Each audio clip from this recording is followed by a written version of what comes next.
All right, today we are diving into EASA Airworthiness Directive 2025-0197, Revision 1.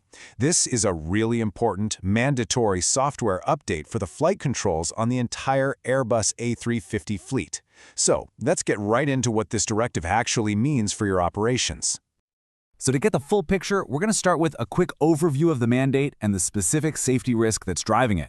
Then we'll pinpoint the exact fleet affected, break down the actions you need to take, look at the operational impact, and then wrap up with a clear game plan for your teams. Okay, first up, what is the single biggest requirement at the heart of this whole airworthiness directive? At its core, this directive is all about a mandatory software modification for the primary flight control system. And this applies to every single Airbus A350-941 and A350-1041 that's flying.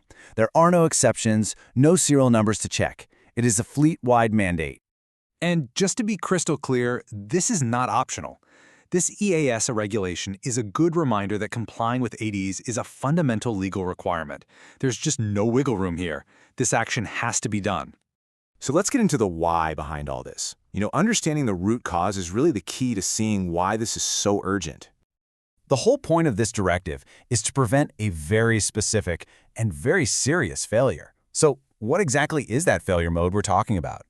Well, the potential failure is a pretty scary chain of events. It can all start with something as common as a hydraulic leak near a servo control. That fluid could then get into the electronics of the Flight Control Remote Module, or FCRM, and if that gets contaminated, you run the risk of a rudder or elevator surface runaway. That's an uncommanded, continuous movement, which, could ultimately lead to losing control of the aircraft. Now that we understand the risk, let's be super precise about which aircraft are covered by this directive. The applicability here is really straightforward. It covers both the Airbus A350-941 and the A350-1041 models. And crucially, it applies to all manufacturer serial numbers. So if you operate either of these planes, this AD is for you. All right, now for the part that maintenance and engineering teams are waiting for. What exactly do you need to do? Let's map out the path to compliance. So here's the crucial point.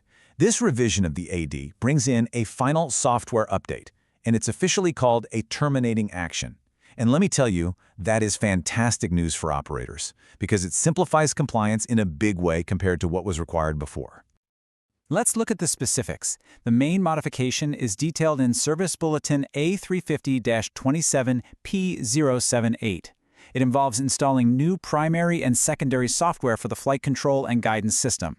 And the deadline is firm. It has to be done within 3 months of September 19, 2025. Oh, and keep in mind, there's also a concurrent software update that you'll need to handle either at the same time or even before.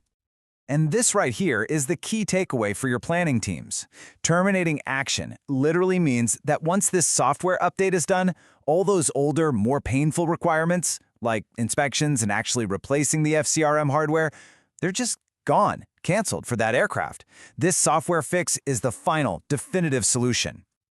Okay, let's zoom out a bit and look at the bigger picture. What does all this mean for your planning, for management, and just your overall operations? The single most important number for management to focus on is right here, 3 months.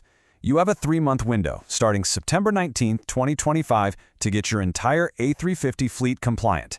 That's going to take some careful scheduling to get it done without causing a huge disruption. Now, while that fleet-wide planning is definitely the biggest challenge, the good news is that the actual impact on maintenance is pretty low. We're talking way less aircraft downtime and fewer man-hours for a software install compared to the old hardware mandate. The real puzzle here isn't one long maintenance event, but the logistics of getting to every single aircraft in that tight 90-day window. All right, to wrap things up, let's boil all this down into a clear, actionable summary. What are the immediate next steps for your teams? Here it is, your compliance checklist. The what? A mandatory flight control software update. The who? All operators of the A350-941 and A1041. The when? A non-negotiable 3-month deadline from September 19, 2025. And the why? To completely eliminate that risk of flight control runaway and a potential loss of control. So your final action item is coordination. For all the nitty-gritty technical details, always go back to the official EASA AD document and the related service bulletins. That is your single source of truth.